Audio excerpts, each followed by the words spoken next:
Nous sommes toujours dans le chapitre 43 du Tanya. On a fait une première partie où le Baal Tanya a développé l'idée de Ira Ila, la crainte supérieure. Après qu'on ait développé dans le chapitre 42 l'importance de la première étape de Ira, ce qu'on appelle Ira Tata dans le Zohar, Ira inférieure, qui est nécessaire pour pouvoir faire Torah ou Mitzvot. C'est-à-dire si on n'a pas conscience qu'on est dans le monde d'Akadosh Baruch Hu, quoi ça sert faire Torah ou Mitzvot, c'est même plus des Mitzvot, c'est juste une habitude. Donc faire une Mitzvah, c'est avec la conscience d'Akadosh Baruch Hu. Donc ça, c'est la Ira Tata. Et pour ça, on a vu que c'est cette crainte-là qui amène donc à la Torah. Donc c'est ça qui est dit quand il est dit Imen Ira en Torah. En Ira Hashem il Chochma. C'est elle qui amène la Chochma. Mais après ça, on avait vu qu'il y avait cette haute Ira, cette crainte beaucoup plus grande, qui est la Ira Taboshet, cette conscience de l'unité absolue du divin, Hashem, qui nous inclut tous. Et ça, voilà, on s'était arrêté là. Ça vient d'une méditation sur, pas simplement que Dieu fait exister le monde et qu'il fait tout exister, mais qu'il y a un autre que lui, finalement. Que tout ce qui est... tout ce qui existe par rapport à lui n'est qu'Ela Hachivé Damé, c'est comme si ça n'existe pas de son point de vue à lui. Face à l'infini, qu'est-ce que vaut le fini, si on veut dire dans ces termes-là. D'accord ? Même le plus grand nombre, si on parle en mathématiques, même le plus grand nombre est totalement insignifiant face à l'infini. Ouais. C'est la même chose. Dieu étant le Ensof, toute créature peut percevoir à un moment ou à un autre qu'elle est totalement annulée devant l'existence de Dieu. Okay. Et ça, c'est un niveau de conscience qui est supérieur. C'est pas simplement savoir que Dieu est le créateur du monde, c'est Dieu est l'absolu. Ça s'appelle la Iratila, la crainte supérieure. Alors, maintenant, dans cette seconde partie du chapitre 43, le Baal Tanya va expliquer que cette distinction qu'on fait entre différents niveaux de Ira, on le retrouve dans différents niveaux de Ahava, d'amour de Dieu. Okay. Alors on est à la page Samerbet, au niveau du Lamed, c'est-à-dire à la 5e ligne. Iné be'ahava, en ce qui concerne la Ahava, l'amour, yesh gamken shte madrigot, Ahava rabba ve'ahava tola. Alors ici le Baal Tanya dit qu'il y a deux niveaux de Ahava. Je vais traduire tout de suite après. Mais un peu plus loin, il va dire qu'en fait, il y a un niveau indéfini, c'est seulement manière de deux niveaux fondamentaux. Plus loin dans le Tanya aussi, il dira qu'il n'y en a pas deux, il parlera de trois niveaux. Il rajoutera un niveau, ce qu'on appelle Ahava Beta Anugim, le niveau d'Ahava dans le plaisir d'Hachem. Mais on va lire maintenant ces deux niveaux dont il parle ici.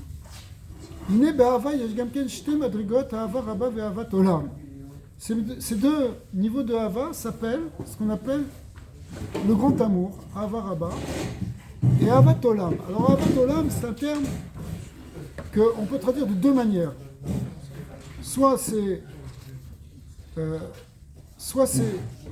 l'amour éternel, Avat Olam, Olam ça veut dire éternel, soit ça veut dire Olam qui veut dire ici le monde. C'est quoi Avat Olam? Ça veut dire c'est un amour qui vient à partir d'une méditation sur le monde, sur l'univers. Le fait qu'on sait que Kadosh Baruch Hu, c'est lui qui a créé tout l'univers, qu'il est derrière tout, c'est lui qui remplit le monde, qui entoure le monde, c'est-à-dire qui est immanent, qui est transcendant, ça peut générer un sentiment, pas seulement de ira, donc comme on en a parlé la semaine dernière, mais même un sentiment de Ahava. Ça, c'est ce qu'on appelle Ahavat Olam. Alors cet Ahavat Olam est le premier niveau de la Ahava. C'est-à-dire, merci Hachem, quelle nature, tu vois, même faire une méditation sur le Olam Hazé, tu vois, je sais pas, des paysages fabuleux, tu vois des animaux, ça peut créer un sentiment d'extase, de dire, mamash, quelle bonté divine d'avoir créé tout ça. D'accord ? Ça peut créer un sentiment d'amour. Okay ? Encore plus si tu médites sur sa grandeur dans tous les mondes. Mais le Inyan de Arava Abba, ça c'est quelque chose de beaucoup plus haut. Et il va nous expliquer que c'est quelque chose qui nous tombe dessus, qui nous vient d'en haut. Il va expliquer pourquoi ça nous vient d'en haut, mais ça ne nous vient pas d'en haut n'importe comment. Il faut qu'il y ait une préparation. Cette préparation, oui. Pourquoi il n'a pas parlé de Hava, Tata et Hava Ila? Il a repris le langage qu'on utilise ici dans la Tfila, qui sont empruntés dans des psukim, en réalité, des Nevi'im. Et donc, il n'a pas... Mais dans certains endroits, on peut parler aussi dans ce langage. Mais en général, c'est ça le langage qu'on emploie, qui est connu chez les Chachamim, Ahavat Olam, Ahavat Rabba. C'est ce que tu dis dans les prières qui précèdent Shema Israël. Alors, Ahavat Olam, c'est le premier niveau. Le niveau supérieur, ici, il va appeler Ahavat Rabba, et dans d'autres endroits, il parle encore d'autres niveaux, mais il va commencer par ce niveau supérieur. Il va nous l'expliquer dans le texte, d'abord il va commencer par la Ahavat Rabba. Donc,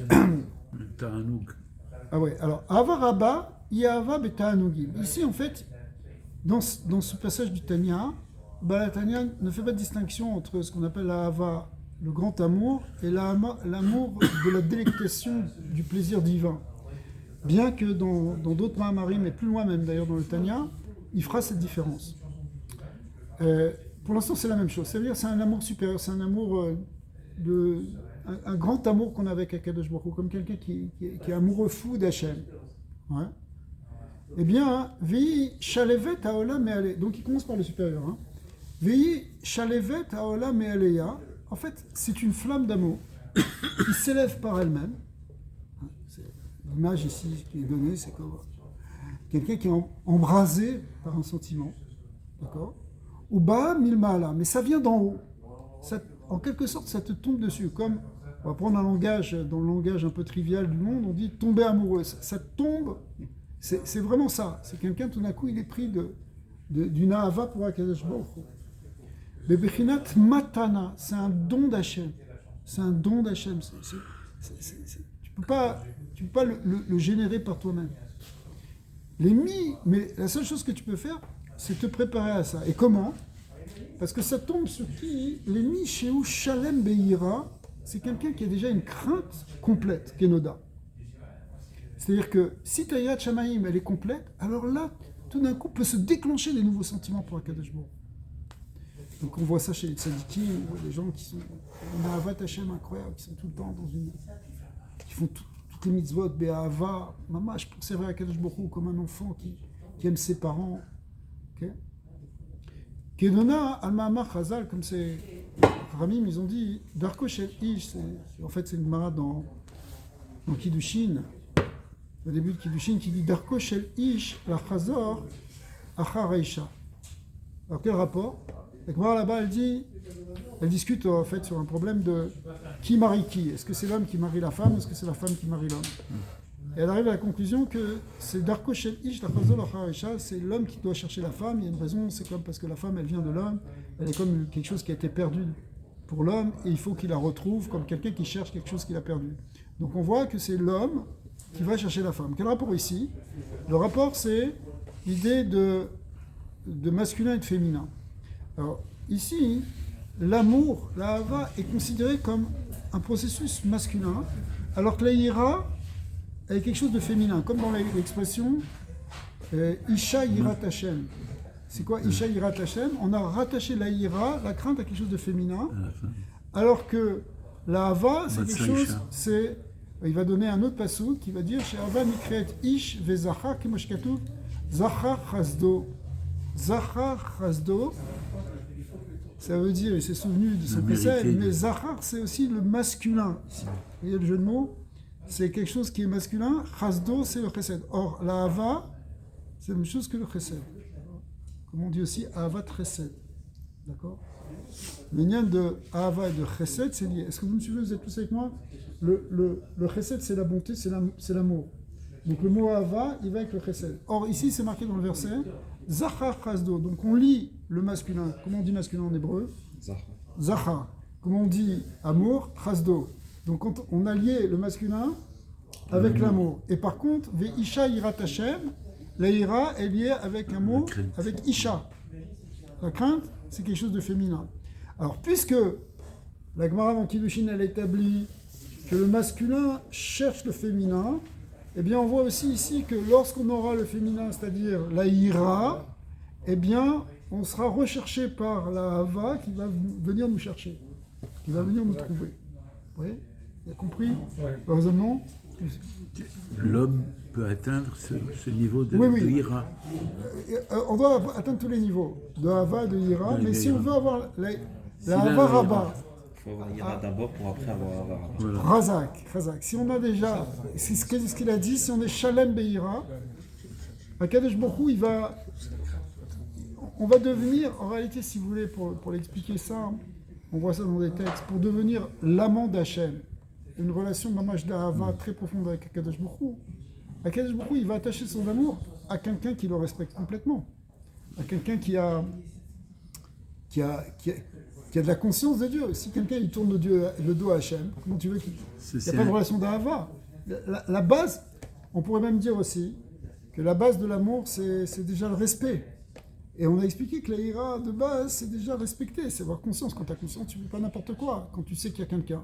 Par exemple, si quelqu'un il veut aimer sa femme, il faut déjà qu'il la respecte. S'il ne la respecte pas, il la traite comme un chiffon, c'est pas de l'amour. Tu ne peux pas construire un amour si tu as un mépris pour elle.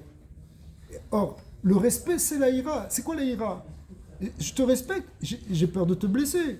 J'ai peur de dire quelque chose qui va te toucher. Ou faire quelque chose qui va te mettre mal à l'aise. Ça, c'est ça la ira de base. Rentre, viens, on fait le choix. Ça, c'est la ira de base. Donc cette ira, cette ira, elle vient comme précédant l'amour. Il n'y a pas d'amour s'il n'y a pas de respect. C'est quelque chose d'ailleurs qu'on doit comprendre, nous. Parce que c'est facile, quelqu'un il dit, dans le Shalom Bayit, tu peux dire, ouais, mais moi, j'aime ma femme, bien sûr, je l'aime.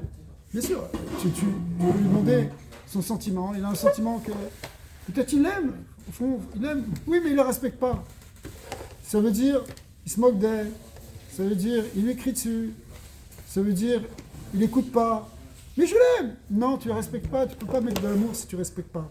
Par rapport à Hachem, tu as dit tout à l'heure, on devient l'amant d'Hachem. Ouais, ça c'est les hauts niveaux de la Haraba. Quand on dit je deviens l'amant d'Hachem, c'est individuellement, Oui, on parle pas ici. collectivement. Alors, Collectivement, il y a je suis Akadosh Baruch Hu, je suis la femme. Akadosh Baruch Hu, il a une ahava pour le cas d'Israël de Voilà, manière générale. ouais. D'ailleurs, quoi qu'on fasse, on apprend de plusieurs choses, que Hachem, il a une ahava pour le cas d'Israël. Ouais. Mais après, si tu veux, ces sentiments-là, Chacun là, développe. on est dans un sefer de Avoda qui te demande de développer, on a dit, Voilà. développer ta connaissance, C'est ça. mais développer aussi. Parce que ce qu'il faut comprendre aussi, c'est que servir à Kadosh Baruch Hu, on l'a vu dans les premiers prakim, finalement c'est ça l'objet, c'est qu'à un moment, on arrive à dominer l'Yetzirah. On arrive même, éventuellement, si on y arrive, à le transformer, à le transmuter, qu'on n'a plus d'Yetzirah, que c'est diminué, qu'on n'a plus qu'un Yetzirah Tov, cette énergie négative au départ, on en a fait de l'énergie positive.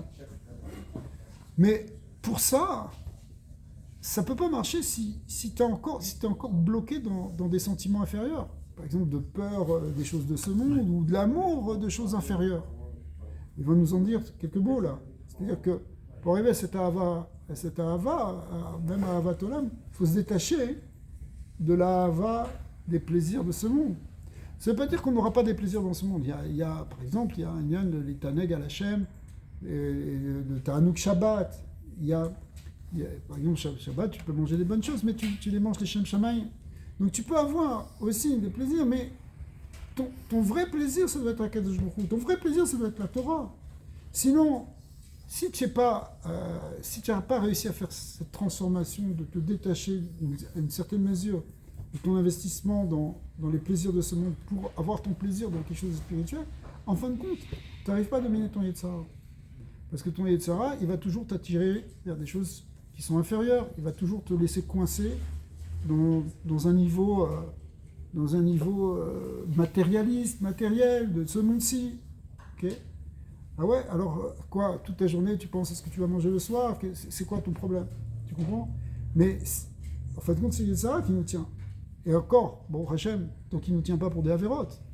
Donc si on veut arriver à transformer Yetzirah, si on veut arriver à fonctionner sur le Yetzirah Tov, c'est celui qui nous domine complètement. C'est ça un tzaddik. Un tzaddik, c'est lui, comme ça que c'était défini dans les premiers chapitres. Un tzaddik, c'est quelqu'un qui est Kulo Yetzara Tov. D'accord. Alors qu'un rachat, il est plus ou moins Kulo Yetzara. Après, ça dépend, les niveaux de tzaddik Veralo, tzaddik Vetovlo. Est-ce qu'on a un petit peu de Yetzara ou est-ce qu'on a un Yetzara mais il n'arrive pas à s'exprimer parce que le Yetzara Tov, il le tient complètement ou parce qu'il a été transformé. Il y a plusieurs degrés, ce qu'on a expliqué sur les Rechaim, sur les Bénonim, sur les tzaddikim. Okay. Mais le but, c'est de progresser, c'est faire cette vraie transformation, ce travail, qu'on ne se laisse pas dominer par l'Yetzara. Et au contraire, qu'on soit dominé par l'Yetzara Tov. Et même qu'à un moment, on ait pu transformer. Mais pour ça, il faut qu'on ait des bons sentiments. Il faut que les sentiments de base, qui sont la Hava et l'Ira, comme on a expliqué, que ce sont les sentiments de base de tout être humain. Et même on pourrait dire que c'est même comme ça aussi dans le règne animal. L'animal, lui aussi, il est attiré par des choses qu'il aime, il est repoussé par des choses qu'il n'aime pas. Donc c'est toujours cette idée, soit il va fonctionner par quelque chose qu'il aime, soit par quelque chose qui lui fait peur, qu'il n'aime pas. Donc on est toujours dans cette base-là. Alors si ça, on a réussi à l'amener vers Akadosh Baruch Hu, que notre Ahava et notre Ira, nos sentiments sont tournés vers Dieu, alors effectivement, c'est là qu'on va pouvoir transformer notre Yetzara et aller plutôt vers quelque chose qui est de l'ordre du Yetzara Tov. Et c'est pas inné. Ah non, c'est une avoda. Alors, bien sûr, il y a des neshamot qui viennent avec plus ou moins, avec un effet Shabahami qui est différent, avec un effet Shaeloti qui est différent, qui viennent d'un différent Shoresh Neshama, qui viennent d'un Gilgul différent. Il y a beaucoup de choses qui font que tu vas avoir des gens qui sont plus des tzadikim, d'autres qui sont plus enclins, au contraire, à être tournés vers des choses d'en bas. Mais dans tous les cas, il y a une idée d'avoda. En tout cas, le Sefer Atania, il s'adresse à des gens qui, a priori, sont pas encore tout à fait des tzadikim, mais qui essaient de le devenir. D'accord ? C'est faire chez Bénonim. C'est quelque chose qui est là pour nous amener à avancer, à devenir déjà réellement des Bénonim, c'est-à-dire des gens qui ne se font pas avoir parlé de ça, et même ultimement peut-être devenir comme des tzadikim. Ma question, elle est, dans la parachute à chaque fois, on voit que Esav il est rachat, il bétaine. Ouais. Ça pose une grande question par rapport à ce que vous dites. Alors, c'est vrai que on a l'impression que, avant même sa naissance, Esav, on nous le décrit comme, et voilà, dès que sa maman elle passait devant un bête Avodazara, il voulait sortir, etc. Donc il y avait une inclinaison, ouais, ou une inclination vers un penchant du mal dès le départ, alors que Yaakov, au contraire, c'est vers le penchant du bien. C'est marqué dans le Harizal et dans le Zohar que Léa, comme c'est marqué dans Chazal, que Léa, elle devait être le zivoug de Esav.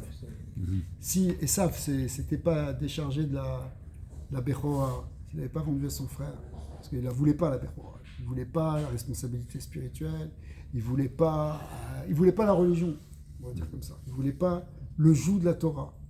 Il a dit, moi je veux un plat gentil. Rabbi Shimon Bar Yochai l'a très bien montré dans le Zohar. C'est pas Yaakov qui a arnaqué Esav, c'est Esav, il a méprisé la Bechora. Le verset témoigne, comme dit Rashi, que le verset il est méïd, il témoigne qu'il ne voulait pas de la Bechora. Il a dit, donc c'est quoi la Bechora? C'est la responsabilité. Donc en fait, Yaakov, c'est lui qui a pris le travail d'Esav. Mais si Esav avait voulu assumer son rôle, il aurait été le Bechor, il aurait eu une part, ça aurait été réparti entre Esav et Yaakov. Maintenant, tu me dis que c'est pas du jeu, parce que dès le départ, il avait Yetzara. Alors le Harizal nous dit que Léa, son zivouk justement, elle est venue avec le même Yetzara. Elle était partie avec la même base. Elle-même, elle venait de Lamed, lui, il venait du Samer même. Il y avait une force de Klippa qui les attachait les deux. Mais Léa, elle a choisi de ne pas se laisser aller. Elle a choisi de faire tchouva. C'est pour ça qu'elle avait une naïm rakot, elle avait les yeux ternes, parce que, pourquoi de pleurs? Pourquoi elle avait peur chez nous, l'ipol, becheko chez Esav, parce qu'elle ne voulait pas se marier avec Esav? Ça veut dire quoi? Ça veut dire qu'elle ne voulait pas être comme Esav, elle ne voulait pas être dans ce niveau, sinon elle serait restée avec Esav. Mais pourquoi elle n'est pas allée avec Esav? Parce qu'elle a fait cette transformation du Yetzirah en Yetzirah Tov. Et du coup, elle a pu se marier avec Yaakov. Donc en réalité, Esav aussi, il aurait pu faire ça. C'est pour ça que même il y avait une Avamina que s'il épouse, en tout cas Dina, la fille de Léa, eh bien, elle aurait pu lui faire tchouva parce qu'il aurait pu faire tchouva, théoriquement. Yitzhak, il voulait le bénir parce qu'il pensait que lui, il a un potentiel, s'il sort de cette clipa, il va devenir très haut, il va devenir ce qu'il est réellement, quelqu'un de très haut. Mais au lieu de ça, il n'a pas voulu faire ce travail sur son Yitzhak. Il a eu un choix. On nous dit que ce passage-là où il a vendu son droit d'aînesse, et ils avaient 15 ans ou 13 ans, en tout cas c'était un moment déterminant où on prend des choix. Au moment de l'adolescence, après la bar mitzvah, tu prends la direction que tu veux dans ta vie. Et donc il a eu cette possibilité. En plus, les Chazal nous disent que c'était le jour de l'enterrement d'Avraham, Avinu. Et c'est-à-dire que c'est un moment solennel, c'est un moment important. Il revenait de la chasse et les Rahamim nous disent qu'il avait tué, qu'il avait volé, qu'il avait violé, qu'il avait fait Avodazar et qu'il avait fait toutes les avérotes. Okay, il revient et il est fatigué. Et d'ailleurs le Zohar nous dit que ce mot Ayef qui est marqué là-bas, c'est une fatigue qui vient du Yetzirah. Ouais. C'est une fatigue qui vient de la Avera. La Avera, elle fatigue. Ça épuise. Hein, quand tu te fatigues dans les mitzvot, peut-être que tu es fatigué, mais en fait, ça t'a donné une énergie dans ta neshama. Mais quand tu fais une Avera, ça épuise la force de ta neshama. D'accord ? Donc, il revient plein d'Avérotes. Au lieu de ce jour, c'est un jour solennel, Avraham Avinu qu'on enterre, c'est Machéou. Okay, au lieu de faire ça, il se précipite sur la nourriture et il dit moi, c'est pas moi qui vais le remplacer. C'est pas moi. Hein. Laissez-moi tranquille avec ça. Moi, je veux pas. Vous, faites ce que vous voulez. Moi, je veux pas. Bon, pour l'apparence, il faisait semblant qu'il était bien devant son père, mais devant son frère, il a joué carte sur table. Devant son père, devant Yitzhak, à chaque fois, il disait oui. Il faisait genre qu'il faisait Kiboudav et qu'il était là au service de son père, qu'il faisait le Talmid Chacham. Mais devant son frère, il a dit moi, je veux pas de ça. Moi, je serai pas avec vous. C'est ça qu'il a dit. Le Midrash dit qu'on lui a présenté que les aspects négatifs de la chose, les aspects difficiles de la chose. Ouais, bon, ça c'est un enseignement que le Midrash nous dit que on ne doit pas repousser quelqu'un. On doit essayer de le rapprocher. Alors peut-être qu'on l'a pas assez rapproché, mais les maasé, Yitzhak il l'a gardé. Et s'il avait voulu, il aurait pu. Il y a dans certains midrashim qui disent qui font un reproche sur Evel, le pauvre, c'est la victime. Il s'est fait tuer par Caïn. D'accord ? Donc, qui c'est le méchant ? C'est Caïn. Evel, le pauvre, il était gentil, il gardait ses moutons. Mais, en même temps, il y a un midrash qui nous dit que Evel, c'est pas qu'il le narguait Caïn, mais il disait regarde, voilà, moi je suis bien, toi, regarde ce que tu fais. C'est pas... Au lieu de le rapprocher, il faisait tout pour l'éloigner. D'accord ? Alors, ça, à la fin, l'autre, il s'est énervé. Alors ça ne veut pas dire qu'il n'est pas responsable, Caïn. Bien sûr qu'il est responsable de ce qu'il a fait. Mais en même temps, on dit à Evel, toi, qu'est-ce que tu as fait pour lui ? Qu'est-ce que tu as fait pour le rapprocher, pour lui montrer justement les bons côtés, pour le faire faire tchouva en fin de compte. D'accord ? Donc ça, c'est la même idée qui est dans ces deux midrashim. C'est cette idée que même si tu étais du bon côté, mais si toi le tzaddik, qu'est-ce que tu fais pour l'autre ? Hein ? Tu as un Esav dans ta famille, le gars, il ne veut rien entendre. Il ne veut pas parler de la religion, il ne veut pas être du tout dans le coup. Qu'est-ce que tu fais pour lui ? Est-ce que tu le rejettes ? Tu dis, bon, regarde, il y a toujours des pertes dans chaque famille. Ou bien, tu lui montres de l'amour, tu lui dis, regarde, peut-être quand même tu peux faire ça. Tiens, viens mettre les tuiles. Tu essaies de faire quelque chose pour être Mekarevoto, pour le rapprocher. Et ça, ces enseignements-là que tu cites, ils sont là pour nous dire ça. Mais les maasé, à un moment, la personne a fait son choix. Et en tout cas, le choix qu'il a fait un choix où justement il était un jeune adulte. Donc il a fait un choix déterminant et il a refusé ça. Après ça, il a regretté parce qu'il a dit, il n'a pas regretté, mais il a dit, mais je veux quand même la bracha.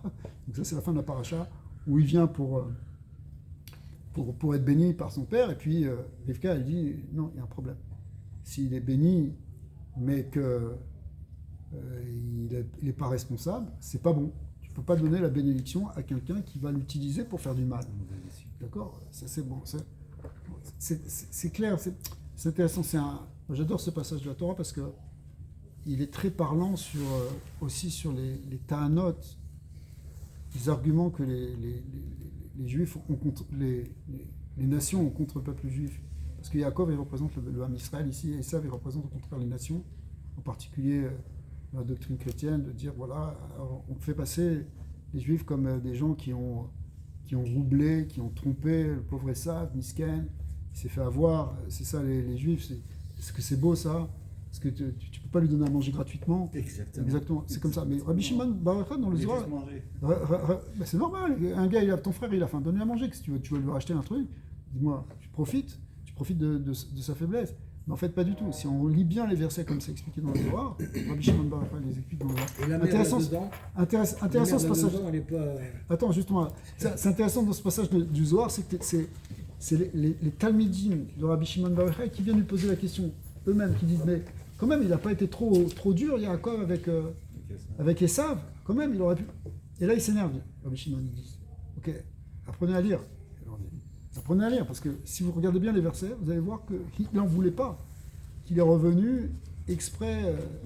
Il était bien content de se débarrasser. Même s'il n'avait pas eu le plein de lentilles, il l'aurait donné. C'est le contraire.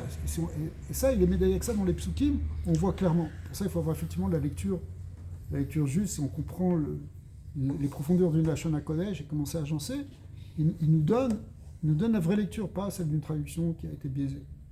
Mais en réalité, cette traduction qui a été biaisée, elle est un argument très fort dans l'antisémitisme. On dit voilà, c'est ça les Bnei Israël, c'est ça le peuple juif, il profite, et en plus, qu'est-ce qu'il faisait pendant tout le temps il prêtait à usure, c'est eux qui faisaient. Mais en réalité, c'est parce qu'on ne laissait pas le choix, etc. Donc c'est toujours un argument qui est fallacieux et qui est transformé pour nous descendre. Alors, on est un peu sorti du sujet. En même temps, ce que vous dites, le Ben Israël dit, il lui dit même Vayomer Esav, il est alochi holer lamut, velamazili bechora. Tellement il était, je vais vers la mort, c'est quoi ça veut dire à quoi il a dit?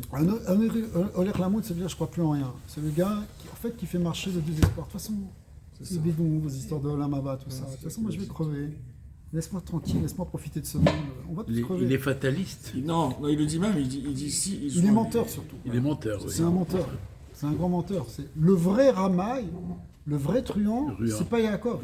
Même après, quand il va être obligé de se déguiser, prendre les peaux de chèvre et de les mettre sur lui pour que quand son père va le toucher, il va penser que c'est Esav. On pourrait croire que ça aussi c'est une ruse de Yaakov. Alors il n'est pas honnête Yaakov, pourquoi c'est marqué? Non, la Torah elle t'a dit qu'il est honnête, c'est marqué Yaakov Ishtam. Si la Torah elle a été mise, c'est Akadosh Baruch Hu qui a témoigné sur Yaakov. Ah, pourquoi il a fait ça? Alors le Zohar nous explique, c'est parce qu'en face de lui, il avait l'incarnation du serpent, c'est Esav. Il est comme le serpent, comme le Nachash HaKalmoni, qui est le plus rusé. Le Nachash, il était à Roum. Il était rusé. Donc, puisque il était rusé, pour te défaire du rusé, tu es obligé toi-même de défaire ses ruses. Ne tombe pas dans le panneau. Être tam intègre, ça ne veut pas dire être naïf. Ça ne veut pas dire se faire arnaquer. Donc, tu as un voleur en face de toi, fais attention à ne pas te faire voler. C'est pas pour autant que ça s'appelle que toi, tu vas le ruser. Tu déjoues sa ruse. Et déjouer sa ruse, regardez ce qu'on vit actuellement. Il y a un discours politique, diplomatique, médiatique qui inverse les choses. Partout dans le monde, jusqu'à l'ONU, dans tous les torchons des journaux occidentaux, partout tu vois dire que c'est Israël, c'est nous les méchants, les génocidaires, tout ce que tu veux, etc. Mais attention, regarde un peu ce qui se passe, regarde la réalité. Non, on inverse, on prend une image et on la retourne. Et ça existe depuis l'histoire, ça a toujours été comme ça qu'on nous a regardé. Donc il faut qu'on déjoue ça. Il faut qu'on enlève ça, au contraire. Il faut qu'on défasse la ruse, il faut qu'on soit plus rusé qu'eux pour défaire la ruse, il faut prévenir. T'as quelqu'un qui vient, qui t'attaque, il va savoir comment tu vas parer son attaque. Et c'est ce qu'a fait Yaakov. Et qui c'est qui lui a donné ça? Ça, c'est Rivka. Rivka, justement, sa mère. La mère, elle n'avait pas la même vision de Yitzhak. Yitzhak, il avait cette vision de voir le Nekuda Tova dans Esav, qu'il a une qualité, en fait, le chorage de Shana Esrema, il est très élevé. Donc si on l'aide à faire, s'il fait tchouva, au contraire, il va devenir un gars extraordinaire. Mais qu'elle a dit, c'est vrai dans la théorie, mais dans la pratique, ça n'a pas marché, parce qu'il a vraiment fait ce choix il a vendu la Bechora, donc ça veut dire qu'il veut vraiment pas. S'il veut vraiment pas, surtout, il ne faut pas lui faire la bracha. Il ne faut pas qu'il prenne la bracha à lui. Si tu vas lui donner une force, ce gars-là, il va détruire le monde. Il est tellement violent, tu lui donnes une bracha, c'est comme tu lui donnes une énergie et une puissance. Il ne faut surtout pas donner de l'argent à l'Iran aujourd'hui. C'est ce qu'ils ont fait là, pendant 4 ans. Là. C'est la folie. Pourquoi? Tu leur donnes, qu'est-ce qu'ils font avec ça? Tu crois que ça va élever leur Nekuda Tova, qu'ils vont faire tchouva avec ça? Non! Tout l'argent qu'ils ont fait rentrer, ils ont fait des armes avec. Et ils ont payé des terroristes avec ça. Ok? Partout, ils sont installés là-bas, avec les Hittim, avec le Hezbollah, avec le Hamas. C'est tout l'argent que les Américains ils ont donné, au lieu qu'ils fassent des programmes positifs chez eux. Donc, ils n'ont pas utilisé la beracha, c'est une bracha, tu reçois 400 milliards. Ok? Ils n'ont pas utilisé ça comme une bracha pour développer le bien, mais ils l'ont utilisé pour développer le mal. Pour ça, Rivka, elle a vu ça. Elle a dit, non, il ne faut surtout pas qu'il ait la bracha, ce qu'elle a. Et donc, ils ont été obligés de déjouer son projet. Le projet dit... Et Rabbi Shimon, il dit là-bas, toujours dans le Zohar, il dit, et c'était qui le rusé? C'était qui le menteur? Ben, c'était ça. Lui, il se déguisait quand il venait devant son père. Il mettait ses vêtements de Shabbat et il faisait genre qu'il posait des questions de Talmud Racham. Alors qu'il venait de faire des Averot. Donc, qui c'est qui ment? C'est pas Yaakov qui est obligé de se déguiser. Il est obligé de se déguiser parce que l'autre, il se déguise. Et donc... Comme il joue un jeu, il faut déjouer son jeu, donc il faut rentrer pour enlever son jeu. C'est quelque chose qui est très important de savoir. On ne peut pas être naïf aujourd'hui. Si les Israéliens c'était des naïfs face à toutes les ruses pernicieuses justement de ce dénigrement, c'est que des pièges qui tendent. Même toute cette histoire de Hamas, même cette attaque du 7 octobre, c'est pour faire tomber tout le peuple d'Israël. C'est pour faire tomber.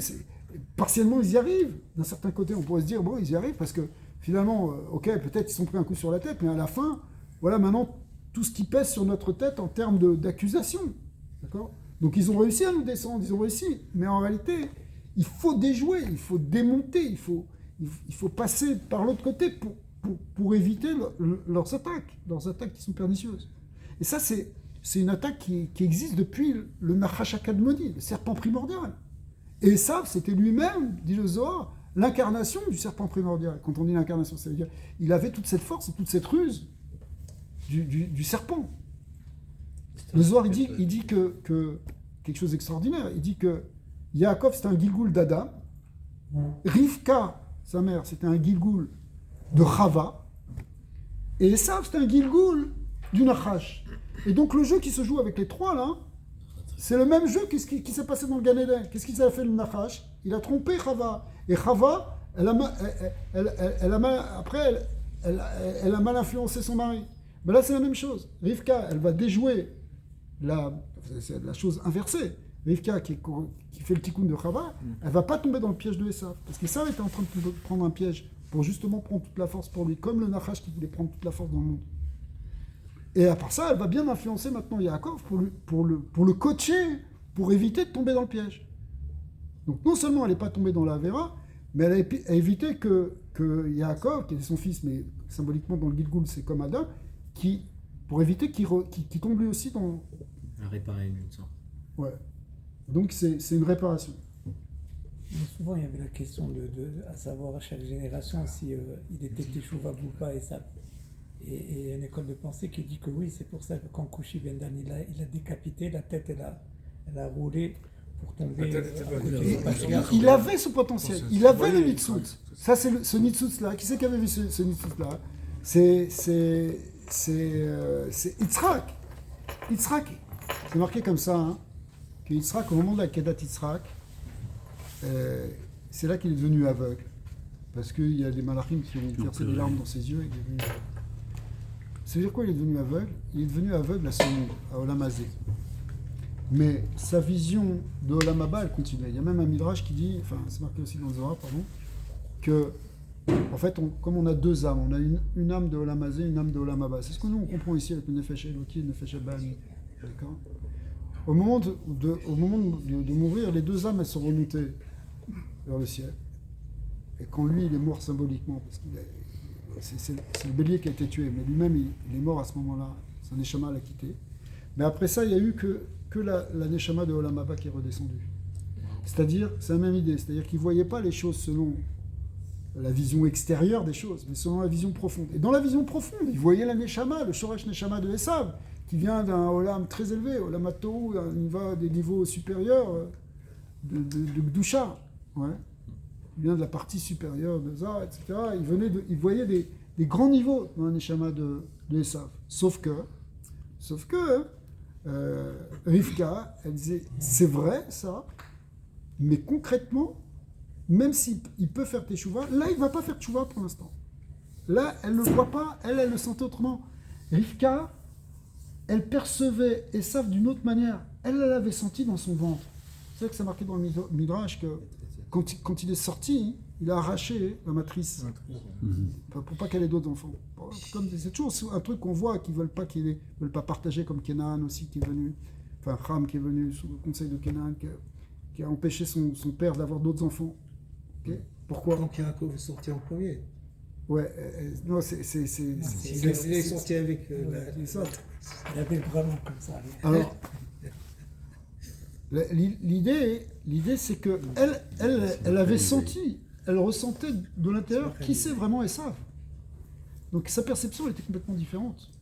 Donc effectivement, on peut avoir les deux visions, on peut avoir les deux aspects et mettre l'accent sur lequel il faut faire, tu vois. Et d'un autre côté, Rivka l'a choisi autrement. Elle a dit non. Elle a dit, ok, il va faire tchouva, mais il ne faut pas qu'il ait la bracha pour l'instant. Pour l'instant, il n'a pas encore fait tchouva. Il y a quelque chose qui est intéressant parce que on voit, ça peut-être, je sais pas, je ne l'ai pas vu marqué, mais on voit sur Ishmaël que Ishmaël, comme c'est marqué, Ba'asher Usham, ça veut dire, Akadosh Baruch Hu, il n'a pas jugé Ishmaël sur comment il va tomber après dans la Avodah. Il a dit pour l'instant, il n'a pas fait de faute, donc on peut le bénir. Mais Esav, c'était le contraire. Esav, dans la situation dans laquelle il était, il ne pouvait pas recevoir la bracha. Il avait fait trop de avérotes. Ok, il peut faire tchouva. Après, s'il fait tchouva, après on verra. Pour l'instant, il ne peut pas recevoir la bracha. C'est pas n'importe quelle bracha. Donc ça, c'est là où il est. D'un autre côté, même dans ce côté négatif, là où il est, on ne peut pas lui donner. Ça, c'était la chita de Rivka. Et encore une fois, Yitzhak lui voyait autrement. Il voyait les choses dans l'éternité. Ok, alors... Par rapport à la Hava. Alors, je ne sais plus pourquoi on est parti sur... oui. L'Ati de Lavo, il va faire Teshuvah et ça. Il va faire Teshuvah, Mistama, en tout cas. Veishpot Be'er Esav. C'est-à-dire, une des drachot, c'est qu'il va être... Ouais. C'est marqué dans certains endroits que... Où est-ce qu'il va être jugé en fait sur l'Artsion, Sur l'Artsion. Qui s'appelle le Esav. Pourquoi il s'appelle le Esav? L'Artsion parce que pendant tout un temps de galout, attention les filles là-bas.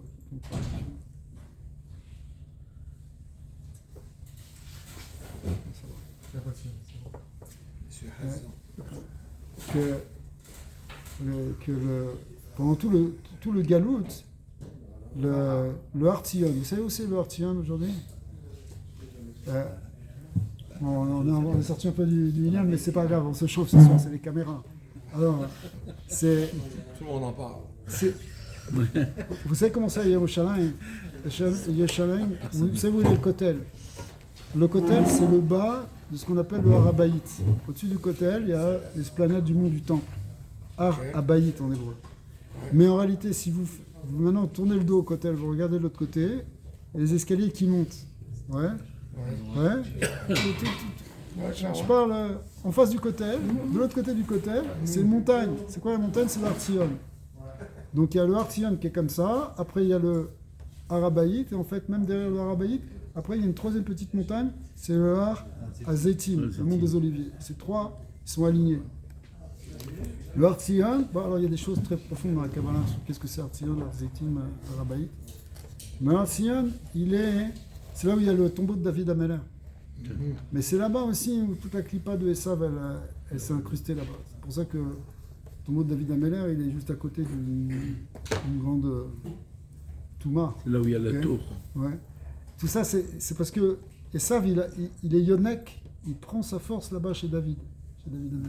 C'est pour ça que Ishpot Be'er Esav, en réalité, ça va être Artsion qui va être jugé. Mais qu'est-ce que ça veut dire qu'il va être jugé? Tous les deux hétéros. Ouais, il prend ça, effectivement. Tout à fait. il est aussi Adam, Adam. comme Esav. C'est le nom de la Malchut, de la Kippa, ils veulent prendre de la Malchut. Justement. Alors maintenant, qu'est-ce que c'est Yishpat Ber Esav? Certains expliquent qu'il va être jugé, c'est-à-dire qu'on va garder quand même quelque chose de bien. Il ne va pas être complètement détruit. Et qu'au contraire, il y a quelque chose, c'est un Nekuda Tova qu'il y a dans Esav, elle va être récupérée. C'est comme aussi que Esav est comparé au Chazir. Le Chazir, c'est la chaîne Choser, qui va revenir vers la Tchouva. Donc, même Ishmaël, on a vu dans la paracha de cette semaine, fin de la semaine dernière, qu'au moment de l'enterrement d'Avraham Avinu, et ils l'ont enterré, qui ça? Il est où? Yitzhak et Ishmaël. Comme c'est marqué Yitzhak en premier, c'est-à-dire qu'Ishmaël a reconnu la primauté de la place de Yitzhak. Et ça représente la Teshuvah d'Ishmaël, c'est comme ça dans Rashi, que tu vois, Mikan, que Ishmaël il fait Teshuvah à la fin du temps, au moment de l'enterrement d'Abraham, c'est-à-dire au moment de la venue de Mashiach. Et qu'il fait Teshuvah, donc à la fois Ishmaël et Esav, les deux ils vont faire Teshuvah. En même temps. Je sais pas, mais c'est le moment en tout cas. Yazman, il faudrait qu'il se bouge un peu.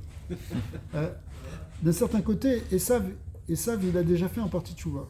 Ouais. Il a fait déjà en partie Teshuvah avec on voit qu'il y a eu des changements dans la doctrine de l'Église par rapport à ce qu'ils ont dit pendant plusieurs centaines d'années, que au moment de Vatican, effectivement, où ils ont changé la doctrine qui était finalement réellement antisémite, et celle du Virus Israël, où ils disaient exprès que nous on a été déchus pour l'éternité, etc. Donc ça c'est très important, c'est une forme de tchouva. Alors ça rentrait dans leur texte, mais ça ne veut pas dire que c'est suivi complètement. Mais en tout cas, il y a eu une forme de transformation, c'est très important. Et c'est ce qu'on attend aussi avec Ishmaël. C'est-à-dire que là, tous les textes d'Ishmaël qui parlent négativement des Juifs, il faut qu'il les enlève, il faut qu'il les change. Dans le Coran. Ouais. Il y a des sourates qui parlent positivement du peuple juif, il y en a qui parlent négativement. Donc il faut qu'ils arrêtent avec ça, pour qu'ils arrêtent de nourrir leur haine contre nous. Alors, c'est pas évident, mais c'est ça la vraie tchouva. La tchouva dont on parle de ça. La tchouva, quand on parle de Esav et d'Ishmaël, c'est la tchouva dans leur relation avec nous. Alors ça ne veut pas dire qu'ils vont avoir une Ahava Rabba tout de suite avec nous. Donc la Ahava Rabba, c'est une flamme qui monte par elle-même, ou matana, c'est comme un cadeau, les Mishéou Shalem Be'ira, si on a une Ira Shalem, qui est Noda. Vous savez que Ira Shalem, ça fait les lettres de Yerushalayim. C'est connu. Ira Shalem, Yerushalayim, c'est la ville où la Ira, elle doit être dans sa Shlemut, et en même temps, c'est la ville du Shalem. Kenoda, Al-Ma'ama Chazal, Darko Shal Ish, la Chazor, Achar Isha, c'est l'homme, c'est lui qui cherche la femme, Sha'ava Nikrat Ish, parce que l'homme, l'Ahava est vu comme quelque chose de masculin, Zachar, Kemoshikatu, Zachar Chazdo, le Isha, Irat Hashem, Kenoda. Ok. Donc, et la Ira, c'est quelque chose de féminin. Oubli Kidma, Kedimat Aïra, si on n'a pas fait précéder la Ira, la crainte, le respect, on ne pourra pas atteindre ce grand amour. Qui avazu imibichinat atzilut dele taman kitsutz ou pirut chasveshalam. Alors ça, c'est des termes un peu codés. Cette Ahava Rabba, elle correspond à ce qu'on appelle le Olam HaAtzilut. Et dans le Olam HaAtzilut, c'est un monde divin, c'est un monde d'unité où il n'y a pas de séparation. Donc, alors quel rapport avec l'idée de Ira? Ça veut dire que si on n'est pas arrivé en fait à cette Ira, cette crainte supérieure, on prend conscience qu'il n'y a que l'unité de Dieu, que c'est Hachem qui est dans tout, c'est lui qui fait tout, qui est la source de toute existence, que mon existence se fonde dans son existence, même si elle continue à exister, mais dans une autre dimension. Tant que je n'ai pas atteint cette conscience de l'unité divine, je ne peux pas atteindre ce niveau d'amour qui est aussi cet amour qui vient de l'unité. Parce que n'oubliez pas que Ahava, ça veut dire faire un, ça veut dire essayer de faire un, comme le mot Ahava, combien ça fait en Gematria? 13, comme la Gematria de Echad. D'accord? Donc ça c'est une des preuves que C'est un soutien pour dire que l'amour, c'est lié avec l'unité. Et le Hava Rabba, elle vient aussi de cette conscience de l'unité divine. C'est ce qu'il nous dit ici. Alors, ok, on dépasse ça, c'est pas tout de suite. Il faut d'abord avoir une ira pour avoir ce grand amour tombé et être comme les grands sadikim qui sont dans un amour total avec Hachem. Ravat Olam, mais l'amour inférieur, cet amour Olam, alors ici il ne traduit pas Ravat Olam par l'idée d'amour éternel, mais plutôt en prenant le mot Olam dans sa traduction de monde. Pourquoi? Parce qu'il dit Iba Abaha mi itbonenut vedat begalut Hashem ensof baruch hu amemale kol almin vesovev kol almin vekulo kame kelo mamash rashi. Et c'est en fait une méditation sur plusieurs aspects. L'aspect immanent de Dieu, qu'Hachem il est partout dans le monde. L'aspect transcendant, c'est-à-dire qu'il est au-delà totalement du monde, au sens où il dépasse tout l'univers entier, encore rien par derrière lui. Et finalement, même l'essence divine, elle est absolue, elle contient tout, elle annule tout devant elle, en quelque sorte. Donc, Bitul Dibur Echad. Alors, il va prendre un exemple ici, pour prouver que le monde est complètement annulé devant Hachem. Nous, le monde, il nous apparaît concret, physique, ok, réel, c'est vrai. Mais du point de vue d'Hachem, on a déjà expliqué plusieurs fois qu'Hachem, il n'est pas affecté par la création, il est au-delà de la création. Mais on va voir que même la création, elle est totalement plus qu'insignifiante, elle est efface devant Hachem. Pourquoi? Elle est nulle devant Hachem. Pourquoi? Ça ne veut pas dire qu'il ne va pas y attacher d'importance et qu'il ne va pas attacher d'importance aux créatures. Ça ne veut pas dire ça. Ça veut dire que lui, il est totalement... C'est pour ça que cette fameuse expression qui vient du Zohar, qui dit « Mais kulo kame kelo mamash chashiv » tout devant lui est comme... Kela chashiv, c'est comme si ça ne compte pas. Pourquoi? Ça veut dire que ça ne compte pas. On a vu. Alors, c'est quoi l'image qui est donnée? C'est que d'où... Avant de le dire dans le texte, ça va être plus simple si on l'explique. Le monde, il vient de quoi? De la création de Dieu, qui vient par sa parole. Ouais. Vayomer Hashem. Okay. Donc, la parole d'Akadosh Baruch Hu, elle crée le monde. Mais le monde, par rapport à sa parole, déjà, si vous dites, la parole de Dieu, elle est éternelle, infinie, alors que le monde, il est éphémère. Donc déjà, il est annulé par rapport à la parole. Mais même la parole par rapport à Dieu lui-même. Quand tu parles de la parole d'Hachem, bien sûr, c'est une image, mais quand même, c'est pas n'importe quelle image. Donc quand tu parles de la parole elle-même, elle est déjà moindre que la pensée. Et la pensée elle-même, elle est encore rien par rapport à l'être lui-même. Par exemple, c'est ce qu'on est en train de faire ce soir. Tu peux parler pendant des heures et pas te fatiguer. Bon, je ne sais pas si ça vous arrive. Mais quelqu'un, il peut parler 5, 6 heures, etc. Mais, bon, peut-être qu'il a besoin de temps en temps de boire un verre d'eau, manger un petit truc. Mais, parce que son corps peut-être est affaibli parce qu'il a une certaine activité, mais la parole n'épuise pas les forces du nefesh. Notre âme n'est pas affaiblie par le fait qu'on parle. Pourquoi dire ça? Quel rapport? Ça veut nous dire que le fait qu'Akadosh Baruch Hu il parle, c'est rien par rapport à lui. Sa parole, c'est quelque chose de complètement extérieur par rapport à lui. C'est-à-dire que lui-même, il est bien plus que sa parole. Alors s'il est bien plus que sa parole, que la parole est bien plus que le monde, alors imaginez le monde par rapport à lui. Si déjà le monde par rapport à sa parole est déjà annulé, et que sa parole par rapport à lui, c'est carrément... c'est rien par rapport à son être, ça n'affecte pas son être. Alors imaginez le monde par rapport à lui. Donc c'est pour ça que tout a l'air complètement insignifiant vis-à-vis de lui. Ou kebitul dibur echad benefesh amaskelet. Comme par exemple une parole par rapport à une âme, l'âme intellectuelle ici. Beodo bemarchavata, donc il est encore dans la pensée. O bechemdat alev, ou dans le désir du cœur. Alors, elle est encore... c'est toi, Boukhaba.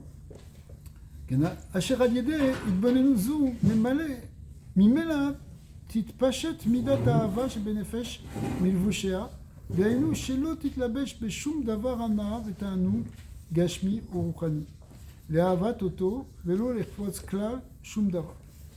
Alors, de là, qu'est-ce qu'il vient nous apprendre? Il vient nous apprendre que si le monde, il est tellement insignifiant vis-à-vis de Dieu,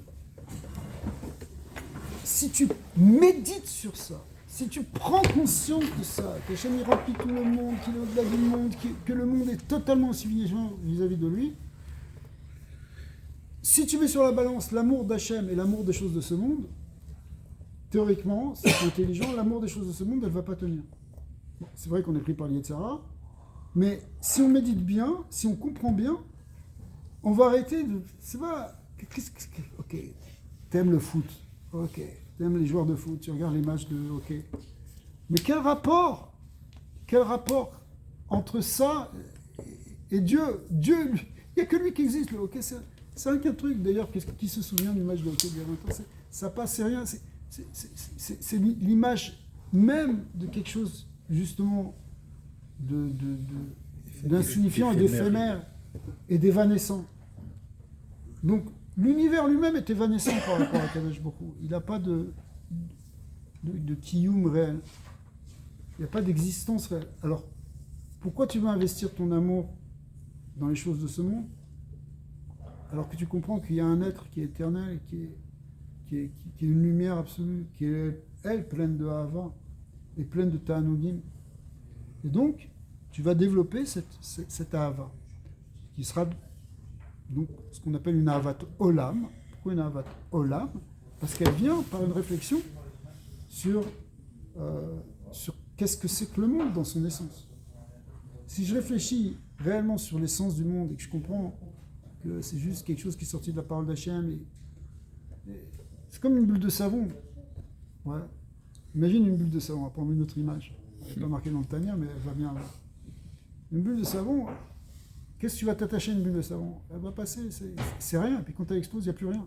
Bon, il y a une petite goutte qui tombe, mais il n'y a plus rien en vérité. Ouais. Ben, c'est la même chose. Après, on pourrait prendre d'autres images, mais... Alors, l'Ava qui va être générée par ce type de méditation s'appelle Ahavat Olam. C'est déjà pas mal. Ahavat Olam, c'est un amour pour Akadosh Baruch Hu. C'est un certain amour pour Akadosh Baruch Hu. C'est un amour. C'est pas le grand amour dont on a parlé tout à l'heure, mais c'est un amour pour lui. Tu aimes Hachem. Okay? Tu l'aimes vraiment. Tu préfères Hachem, tu préfères la Torah que les choses. Ça ne veut pas dire que tu vas t'enfermer dans une caverne, que tu vas devenir neurasthénique et pas pouvoir sortir de chez toi. C'est pas ça que ça veut dire. Mais ça veut dire que ce qui te motive, c'est l'amour d'Akadosh Baruch Hu, c'est l'amour de la Torah. C'est l'amour des mitzvot, l'amour de faire plaisir à Hachem. Quand tu as ce sentiment-là, ça vient parce que tu es obligé d'avoir une certaine ira et tu es obligé d'avoir un certain détachement par rapport au plaisir immédiat de ce monde. Si tu es complètement embourbé dans...